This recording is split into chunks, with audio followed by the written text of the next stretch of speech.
నమూనాగా తీసుకొని పనిచేస్తున్నటువంటి చరిత్ర మాది. వాలంటీర్ల గురించి వీరు తప్పుడు మాటలు మాట్లాడుతున్నారు కదా సార్.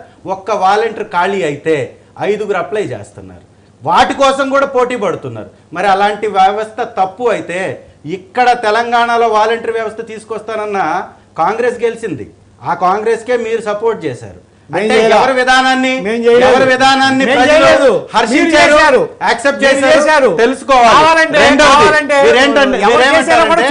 వీరేమంటారంటే ఒకటే కాదు అన్నిట్లో డెవలప్మెంట్. ఎస్, గ్రోత్ సాధించింది చెప్తా. నిర్మాణ రంగం 39.83%, బ్యాంకింగ్ రంగం 71.94%, పారిశ్రామిక రంగం 50.48%, తయారీ రంగం 48.24%, సేవా రంగం 47.43%. గణాంకాలు ఎలా వస్తాయి?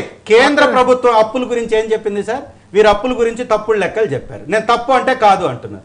కేంద్ర మంత్రి గారు, ఆర్థిక మంత్రి గారు పార్లమెంట్ సాక్షిగా చేసినటువంటి ఒక వ్యాఖ్య 4 లక్షల కోట్ల పైచీలకు ఏపీ అప్పు, 4,41,000 కోట్లు ఏపీ అప్పు అని.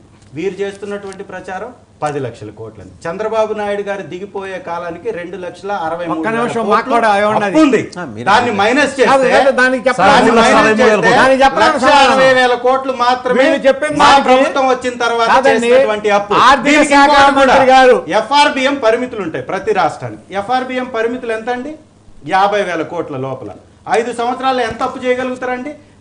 ఎక్కువ చేస్తే 2.5 లక్షల కోట్లు చేయగలుగుతారు. దానిలో కూడా చంద్రబాబు నాయుడు గారు గతంలో అధికంగా డ్రా చేయడం వల్ల ఎఫ్ఆర్బిఎం పరిమితులను కూడా కేంద్రం కట్ చేయడం ద్వారా మనం తీసుకున్నటువంటి అప్పు 2 లక్షల కోట్ల లోపలే మా ప్రభుత్వం వచ్చిన తర్వాత. దాన్ని కూడా తప్పుడు లెక్కలు అంటారు.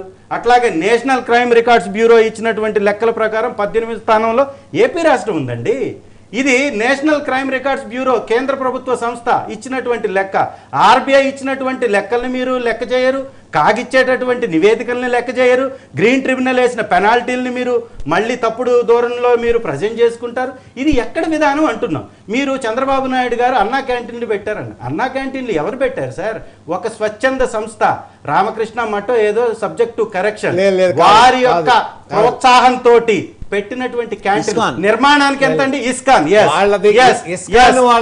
సబ్జెక్ట్ టు కరెక్షన్ అన్నాను. అందుకే నేనేమంటానంటే సార్ ఫుడ్ ఇవ్వడానికి అంతేగాని ఫుడ్ కదండి, అంతేగాని వాళ్ళు నిర్మాణం చేయడం